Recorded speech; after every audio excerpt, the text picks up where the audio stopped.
सैनिक विश्राम गृह पाउंटा साहिब में भूतपूर्व सैनिक संगठन द्वारा एक आपात बैठक का आयोजन किया गया। इस दौरान पाउंटा साहिब में सील किए गए सैनिक विश्राम गृह का भूतपूर्व सैनिकों ने विरोध किया। इसको लेकर फैसला लिया गया कि डीसी सहित एसडीएम के माध्यम से सैनिक कल्याण मंत्री हिमाचल प्रदेश सहित प्रदेश सरकार को ज्ञापन सौंपा जाएगा। भूतपूर्व सैनिक के संगठन के अध्यक्ष सूबेदार मेजर करनैल सिंह ने मीडिया से रूबरू होते हुए कहा कि सैनिक विश्राम गृह को बंद करना सरासर गलत है। उन्होंने कहा कि हम इसका विरोध करते हैं, साथ ही सरकार से विश्राम गृह को वापस चलाए जाने की मांग उठाते हैं, क्योंकि यह सैनिक के वेलफेयर, भूतपूर्व सैनिकों सहित शहीद के परिवारों से संबंधित है और अगर प्रशासन और सरकार इसके बारे में दोबारा नहीं सोचता है तो उन्हें आंदोलन करने पर मजबूर होना पड़ेगा। सैनिक रेस्ट हाउस है, ये घाटे में जा रहा है और हम इसको बंद कर रहे हैं। तो कल वो अचानक आके कब सील लगा के गए, पूरे को सील लगा गए और इसके लिए हम आज विरोध के लिए खड़े हैं। भूतपूर्व सैनिक संगठन पाउंटा साहिब शिलाई क्षेत्र इसका विरोध करता है, क्योंकि ये सैनिकों के वेलफेयर के लिए और सैनिकों का वेलफेयर ही लिया जा रहा है। जो वेलफेयर के लिए चीज़ है उसमें घाटा और नफ़ा कोई चीज़ नहीं होती, उसमें घाटा देखा नहीं जाता। तो इसको जो बंद किया है इसका विरोध कर रहे हैं हम, और इसके लिए हम जिला सैनिक कल्याण बोर्ड के डिप्टी डायरेक्टर साहब को भी चिट्ठी लिखेंगे और जिला कल्याण मंत्री को भी हम इसके लिए चिट्ठी लिखेंगे और अपने मुख्यमंत्री जी को भी हम इसके बारे में चिट्ठी लिखेंगे कि ये कार्रवाई जो की जा रही है गलत है। ये तो वेलफेयर के लिए है सैनिकों को। और जब भी हमने कभी बुकिंग कराने के लिए यहाँ पर फ़ोन करते हैं तो यहाँ से मैसेज मिलता है कि नहीं जी ये तो बुक है कमरे, तो फिर घाटा किस चीज़ का हुआ है वो भी बताया जाए, इसका पूरा चेकिंग करवाया जाए और जिसमें हमारे सैनिक भूतपूर्व सैनिक संगठन के बंदों को भी शामिल किया जाए, ताकि हमें ये पता लगे किस साइड से घाटे में जा रहा है। ये पता लगे हमारा बंद किया है यहाँ पर। बाकी जो है सोलन में है, शिमला में है, परमाणु में है, मंडी में है, हर जगह है, वो क्यों नहीं बंद किया गया? ये सिर्फ पाउंटा साहब के क्यों बंद किया गया? और हमारे पास यहाँ दूर दूर से सिलाई के बंदे आते हैं, कई बार रहना पड़ता है तो वापस नहीं जा सकते। कई बार दूर दराज के जो लोग आते हैं, क्योंकि हिल एरिया है और दूर दराज के लोग आते हैं, उनको रात को रहना पड़ता है, तो ये तो बंद कर दिया हमारे लिए। अभी ये सिविल को अगर ये देंगे तो सैनिकों का वेलफेयर तो ख़त्म हो गया है। तो इसका हम पूरे जोर इसका हम मीडिया के माध्यम से हम इसका विरोध करते हैं। प्रशासन जितना भी है, प्रशासन को अवगत कराना चाहते हैं इस जो हमारे सैनिक कल्याण विश्राम गृह में इन्होंने जो तालाबंदी कर दी है जिला सैनिक बोर्ड के अधिकारियों ने। हम उनसे आग्रह करते हैं, निवेदन करते हैं कि जितने भी पूर्व सैनिक हैं हमारे पाउंटा और सिलाई क्षेत्र के, उनका निवेदन है कि कृपा करके इसके बारे में हमें भी एक हमारे ज्ञान में संज्ञान में लाएं चीज़ को और इस चीज़ को जल्दी से जल्दी खुलवाने की कोशिश करें। हमें अपने जितने भी भूतपूर्व सैनिक हैं, हम हमारे कल्याण के लिए यही एक ऐसा केंद्र है जहाँ पे हम बैठ के दो अपने वेलफेयर की बातें कर सकते हैं और भारत में सेना में जो भी भूतपूर्व सैनिक आए हुए उनको पता लगता है कि क्या हमारा अपडेट है, हमारे बारे में क्या जानकारी है।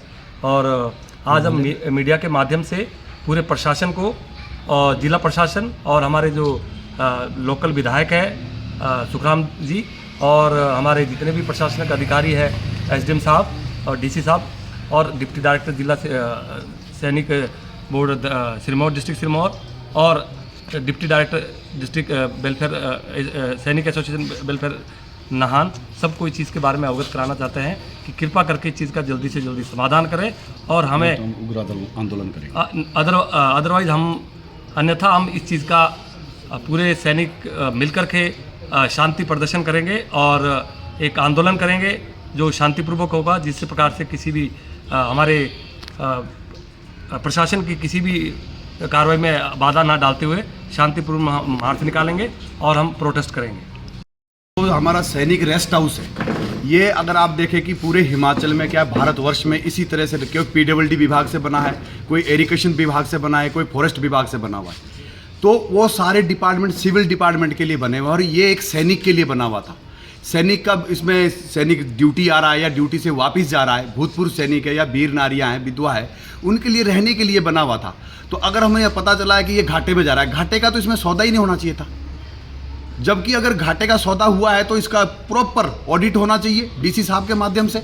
इसका ऑडिट होना चाहिए कि कब घाटे में गया, क्यों घाटे में गया। अगर मैं आपके संज्ञान में लाऊं तो इसके जो बिजली के बिल ही 4 साल से नहीं दिए गए हैं।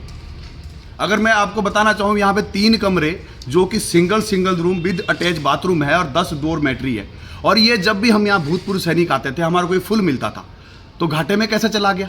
जबकि एक कमरा तो चौकीदार को इन्होंने प्रोवाइड करवा रखा था, जबकि चौकीदार के लिए अगर देखा जाए सैनिक रेस्ट हाउस में सिर्फ एक डोरमेट्री बेड तब तक है अगर कोई बंदा नहीं आता है, फिर भी ये घाटे में जा रहा है। और अचानक जिला सिरमौर का ही हमारा पोंटा का बंद कर दिया गया है। हमें सूत्रों के माध्यम से पता चला कि परमाणु में भी था, वो बंद कर दिया। परमाणु में तो इतने फौजी नहीं है, वो तो इंडस्ट्रियल एरिया। सोलन में अगर घाटे में था तो अभी सोलन में मार्च में ही उद्घाटन किया गया, करोड़ों का सैनिक रेस्ट हाउस बनाया गया। नाहन में भी इतना पैसा खर्च किया गया है, मंडी में पैसा खर्च किया गया है, हमीरपुर में पैसा खर्च किया है, शिमला में पैसा खर्च किया गया। किस लिए? कि सैनिक के वेलफेयर के लिए। और आज ये हमारा सैनिक रेस्ट हाउस बंद कर दिया गया है। ये हमारा शोषण है, हमारे भूतपूर्व सैनिकों का शोषण है, सैनिकों का एक अपमान है कि अगर बंदा छुट्टी आ रहा रात को उसको बस स्टैंड पर सुने यहाँ सुन, अब वो सड़क पर सोएगा। जब हमें सूत्रों के माध्यम से पता चला कि इसको सिविल के दिया जाएगा, हम इसको लीज पे देंगे सैनिक, तब तो कल को ये अगर चाहेंगे तो अफसर लोग तो सैनिक को भी लीज पे दे देंगे, बॉर्डर पे खड़ा है, हम तो कॉन्ट्रैक्ट पे दे देंगे बॉर्डर को, सैनिक को।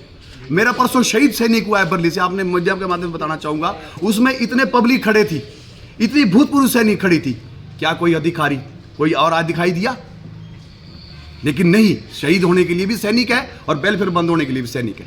इसलिए पूरा मेरा भूतपूर्व सैनिक समाज इसका विरोध करता है। सैनिक रेस्ट हाउस खोला गया था, हमारे बुजुर्ग भूतपूर्व सैनिकों ने खुलवाया था, सरकार ने खुलवाया था, और मुझे इतना भी शायद मालूम है कि सरकार को अभी तक इसकी भनक तक नहीं कि बंद हो गया। तो मेरा आपके माध्यम से पूर्ण जोर से विरोध है। मैं आपको दिखाना चाहूँगा, इसमें सीलें लगा दी गई है। डिस्ट्रिक्ट सिरमौर सबसे ज़्यादा आर्मी में हमारी सिलाई के हैं अगर देखा जाए जी। बिल्कुल, अगर मैं कहूँ आपको कि जिला सिरमौर के पोंटा और शिलाही के ही 2 बंदे हैं जो कल कारगिल युद्ध में शहीद हुए थे। अगर हम देखें जिला सिरमौर के 42 आदमी हमारे शहीद हुए, 2 और जुड़ गए, उसके साथ 44 हो गए हैं। लेकिन पोंटा का ही वेलफेयर, हम कैंटीन के लिए लड़ाई लड़े तो भी हमारी कोई सुनता नहीं है। ऐसी समझ नहीं आती है कि ऐसी जो हमारे प्रशासनिक अधिकारी बैठे हैं, क्या वो सैनिकों के बारे में ऐसा क्यों करते हो, ऐसा व्यवहार क्यों हो रहा है? अगर मैं आपको बिल दिखाना चाहूँ, ये एक बिल है दुकान का, जो कि सुखविंदर कोई नाम, यहाँ बहुत पहले दुकान होती थी, उसके नाम पे बिल है ये। लेकिन उस बंदे ने अभी तक जमा नहीं किया, उसने क्यों नहीं कार्रवाई की गई? विभाग ने उसको नोटिफिकेशन क्यों नहीं दिया? विभाग को नोटिफिकेशन देना चाहिए था। जब बिल तब घाटे में तभी तो जा रहा है, क्योंकि अधिकारी बैठ के अपना काम नहीं कर रहे हैं। यहाँ तक कि मैंने सरकार इसके डायरेक्टर के माध्यम से 2 बार डायरेक्टर का विजिट हुआ था, ब्रिगेडियर वर्मा साहब, ब्रिगेडियर मदनशील साहब, तब भी हमने उनकी यहाँ की समस्या बताई थी, लेकिन तब भी कुछ नहीं हुआ। और आज ये तालाबंदी कर दी अचानक, बिना बताए। क्योंकि अगर होना था तो इसके ऊपर इंक्वायरी बिठाते, डायरेक्टर और डिप्टी डायरेक्टर महोदय को यहाँ पे इंस्पेक्शन पे आना चाहिए था और इसकी पूरी कागजी करनी चाहिए। हमारे इसके जो चेयरमैन है जिला सैनिक बोर्ड के और डीसी साहब है, हम उनको भी एक अपना ज्ञापन सौंपेंगे कि महोदय जी कृपया इसके ऊपर संज्ञान लीजिए कि सैनिकों के वेलफेयर के साथ क्यों कटौती की जा रही है। दिव्य हिमाचल टीवी के लिए पाउंटा साहिब से धीरज चोपड़ा की रिपोर्ट।